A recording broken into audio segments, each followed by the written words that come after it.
Ya estamos en la teleconsulta con la doctora Sol Noguera, ginecóloga y obstetra, ya conocida por ustedes. Bienvenida, doctora. ¿Cómo está? Encantada, mi amor. Bien, feliz de estar aquí esta mañana nuevamente. Venezuela y Nicaragua. Así es.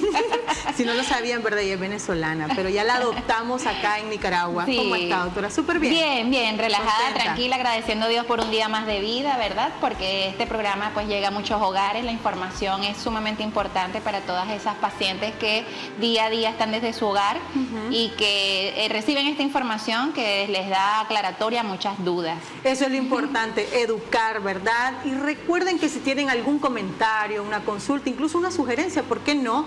Pueden escribirnos, pueden llamarnos a los teléfonos que ya prontito aparecerán en pantalla y la doctora acá le responderá todas sus dudas. Bueno, histerectomía, el terror de las mujeres que dan a luz, ¿verdad? Sí. ¿En qué consiste esto y por qué puede ser tan peligroso, doctora? Sí, la histerectomía es una decisión médica que se lleva en un consenso, ¿verdad? Porque entramos siempre a atender a una paciente que está en trabajo de parto con un útero que ha sido distendido por 9 meses. A veces surgen situaciones que no están dentro de los planes, pero que la paciente debe de saber que una vez que ya nació el bebé, que se expulsó la placenta, ese útero no responde a muchos pasos que hacemos como médicos para que retorne no a su estado natural, porque el útero sin embarazo mide como máximo 80, 90 centímetros de longitud, ¿verdad? Y es una situación médica que se nos puede presentar a cualquier obstetra como una respuesta inadecuada. Una vez que el bebé nace y se expulsa la placenta, el útero tiene que contraerse y a veces quedan todos faltas de tono muscular, quedan con mucha hemorragia y ahí es donde nosotros como equipo médico tenemos que estar prevenidos. Obviamente no es una decisión fácil, es una decisión que se toma cuando se han quemado, pues se han tomado en cuenta todos los recursos para que ese útero se contraiga y disminuya la hemorragia.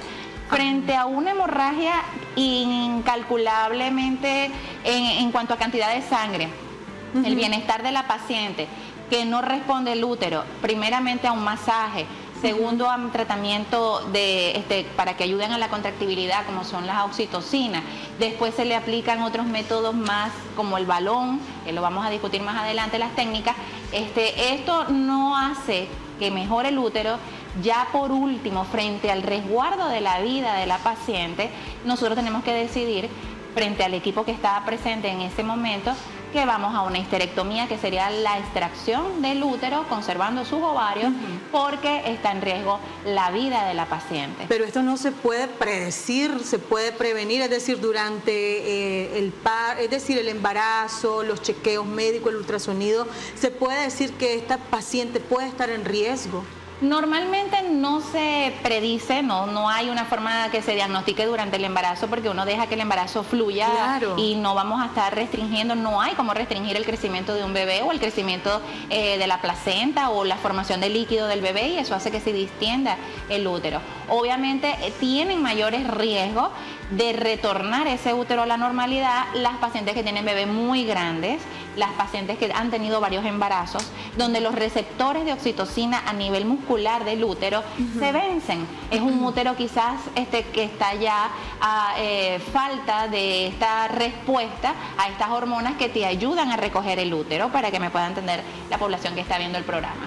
Entonces, esto puede suceder o en una paciente que está por primera vez embarazada, que el niño fue muy grande, que hizo un polidramnio, que ese útero se estiró demasiado, como también puede surgir en mujeres gran multíparas, mujeres que han parido 3, 4, 5 pacientes y que ya su respuesta no es ya la el útero misma. Cansado completamente, cansado de estar estirado. También sí. Puede surgir que no se diagnosticó a tiempo. Pacientes que tardan un poquito, y hay úteros que yo les llamo los intermitentes. Hay úteros que tú haces que nazca el bebé, la placenta, le haces un legradito, le haces un masajito y él se contrae, pero que posteriormente vuelve a ponerse flojo y vuelve una gran cantidad de sangre a expulsarse.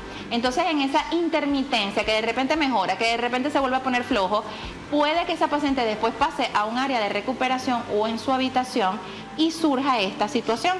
Las pacientes que están viendo el programa saben que una de las recomendaciones es que se toquen sobre la barriga, sobre la piel, y les dicen, siéntese como una pelotita.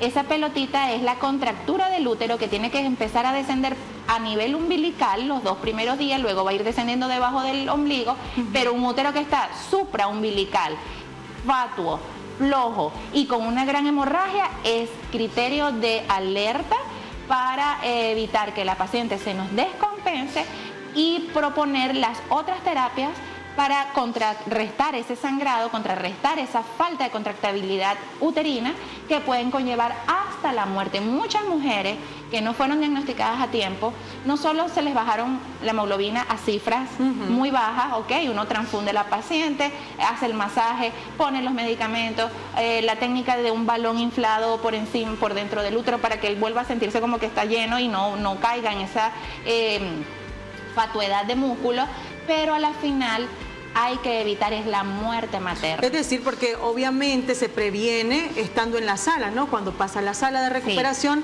está en el hospital, podés correr de emergencia. Sí. Pero en casa, es decir, tenemos 40 días de reposo, entonces en esos 40 días, si el útero no se contrae, entonces está el gran riesgo de una histerectomía, ¿no? Está el riesgo y una de las recomendaciones que les damos a todas las pacientes posparto dentro de los signos de alarma es que el sangrado sea hemorrágico. No va a ser igual que tú estés en constante comunicación. De hecho, las pacientes siempre tienen una cita a los 3 días, luego la semana de posparto, por si acaso hicieron pues durante su embarazo algún tipo de presiones altas de azúcar en el embarazo.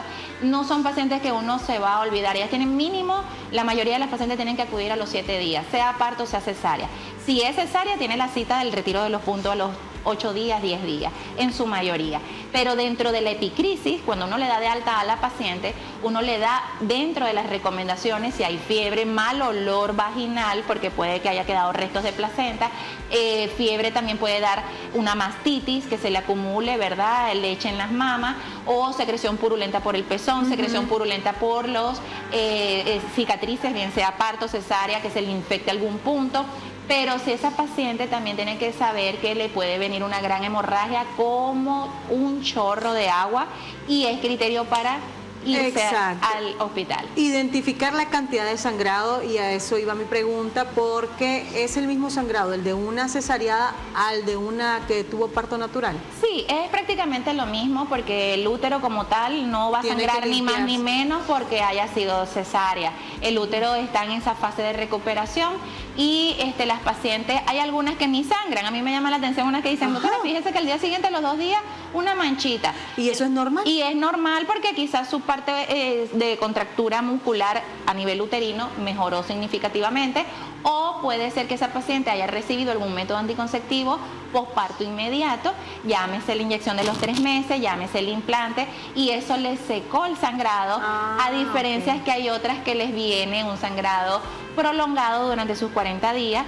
y no hizo un efecto en mejoras de ese sangrado. Pero no es igual manchar una toalla. Otra recomendación para las pacientes es que de repente pasan sequitas, amamantan el bebé y vuelven a manchar. Y ay, doctora, yo solo mancho si amamanto. Eso es completamente normal porque a través de la liberación de la leche se produce también oxitocina a nivel uterino y el útero empieza. De hecho, existen los entuertos, ¿verdad?, que son los conocidos dolores de bajo vientre, porque ese útero se va a ir recogiendo cada vez que uno amamante. Entonces no va a ser igual un sangradito que usted sienta cuando está amamantando, el dolorcito en bajo vientre, y usted pueda evidenciar un sangrado que se contenga en una toalla sanitaria. Sí, doctora, es interesante. Yo tuve eso que no sabía su nombre científico, pero yo decía, son recuerdos, ¿eh? En mi ignorancia decía, son como el recuerdo que estuvieron ahí las espátulas o lo que sea, pero cuando daba de mamar sentía esas incomodidades como ginconcito, entonces era el útero. Es el útero que, así como la misma hormona libera la leche a través de la prolactina, ¿verdad?, y pues produce la secreción de leche a nivel de las mamas, hay una contractura muscular a nivel de la oxitocina y eso va recogiendo el útero. Por eso es más riesgosa la paciente que no amamante, porque no le salió leche, porque el bebé no se le pega, porque es un método también beneficioso para recoger el útero cuando hemos dado a luz. Sí. En mi caso personal, yo no sentí tantas molestias uterinas con la lactancia de mi primera bebé. Se dice en la literatura que mientras más embarazo, mayores son los entuertos o los dolores durante la lactancia, porque el útero vuelve a verse estirado y no es igual una mamá de primera vez a una mamá que tenga 2, 3, 4, 5 hijos. Por supuesto. Entonces sí lo noté como mi experiencia personal, que cuando amamantaba a mi segundo bebé, los dolores eran más fuertecitos que cuando amamantaba a la primera. Cierto. Eso es también, como dijimos en programas anteriores, en la escala del dolor es bien sugestivo. Hay pacientes que cuando amamantan les duele, obviamente la succión a nivel del pezón, les duele el útero y la gente dice, no, eso es normal. Si es doloroso, puede tomarse un analgésico, puede beber infusiones que le ayuden a desinflamar, pero lo que hay que vigilar es que si la paciente no está amamantando y anda el gran sangrado, hacerse sus masajes por encima del abdomen, que esas recomendaciones se los agradecemos mucho al personal de enfermería, porque le dice, usted va a sentir una bolita, y me dicen las pacientes, pero doctora, mire, yo me sentía mi bolita, esa bolita es el margen de seguridad, es el signo, ¿verdad?, de pinar, se le dice a la contractura uterina, cuando no hay riesgo de que sea un útero completamente como chimbomba desinflada, le explico yo a mis pacientes, de que van a más bien a favorecer el sangrado sin control. Un útero contraídito, usted se va a sentir la bolita y es un útero que va a sangrar o menos o no tiene el riesgo de la hemorragia a la cual le tememos nosotros como ginecólogos. Ahora, ¿el sangrado viene con coágulo o sin coágulo? Mira, el sangrado con coágulo puede ser la paciente que estuvo acostada, porque se tomó un analgésico, porque ya terminó de amamantar. Hay mujeres que amamantan acostaditas y obviamente no se expulsa tan fácilmente el sangrado, no es un sangrado líquido, sino que como se almacena en el canal vaginal para luego ser expulsado, se coagula. El coágulo como tal no es más grave ni menos grave. De hecho, para nosotros los médicos es más favorable una paciente que bote el coágulo porque hay un mecanismo de control de la hemorragia, pero va a ser más alarmante que sea una hemorragia activa, que sea un sangrado como abrir el chorro del agua y que esa paciente pues tenga que se bañe las piernas, se le manche su cama o si está sentada, bañe el lugar donde estaba sentada. Eso es para nosotros un poquito más riesgoso. Okay. Entonces, también tenemos otras características de estas pacientes que puedan sufrir la hipotonía uterina, llegando la atonía. Hipotonía es un útero que se disminuye la contractibilidad un poco, pero es controlable. Atonía es cuando ya no vuelve al tono, es completamente blando, sin ninguna contractura muscular, y estas pacientes también están en riesgo las que un parto forzoso, un parto donde se salió el útero. O sea, tenemos el bebé, tenemos la placenta, en medicina eso se llama inversión uterina, y cuando estamos nosotros limpiando y vemos que es que el útero también se nos salió del área genital de las mujeres, nosotros tenemos que inmediatamente retomarlo a la normalidad dentro de la cavidad, ¿verdad? Y enseguida esa paciente debería de quedar en observación hasta que garanticemos que no vuelva a suceder. Sí, doctora, algo que me ayudó muchísimo y es natural, no sé qué tomó usted, ¿verdad?, siendo doctora, pero yo le hice caso a mis ancestros. La famosa mistela, que a propósito en el mercado Roberto Huembe te encontrás todo, las raíces, que esto, que la manzanilla, o sea, te hace y te lo dosifica. Sí. Créame que eso hasta me ayudó a bajar la leche, o sea, que me bajara más rápido, me limpió inmediatamente, o sea, sacó todo lo que tenía que sacar y me recuperé muy rápido. Ese tratamiento natural, o sea, a mí me llegó, no sé si a todas les va a llegar igual, pero es muy bueno, lo recomiendo mucho. Mira, la literatura habla de que la mujer debe de hidratarse. Le tenemos miedo, y eso lo hablamos en un programa anterior, la bendita agua de coco la tenemos satanizada, la tenemos como lo peor, y el agua de coco tiene muchos electrolitos, hidrata, nutre, y sus omegas, pues porque es un aceite de coco súper saludable para la salud. Sí. La situación de las tibios, ¿verdad?, yo creo que es a nivel mundial, siempre las abuelitas, siempre tenemos una abuela o una mamá que conserva esas tradiciones familiares. En la literatura no está descrito ninguna infusión en específico, pero sí ayudan. De hecho, en la literatura no te dice si la mujer debe bañarse o no debe bañarse. Las abuelas están en contra de que una mujer recién parida, que va a agarrar frío. Que tenés que salir con el algodón aquí, en la nariz y en los oídos. Sí, y en realidad nosotros como médicos queremos una mujer que se asee, que se bañe, que camine, que se restablezca, porque tiene que retornar a sus actividades lo más pronto posible. Eso era quizás en una época de antes, donde el varón trabajaba, donde la mujer era excluida, sus 40 días era en otra habitación y con pañitos de agua tibia se hacía el aseo.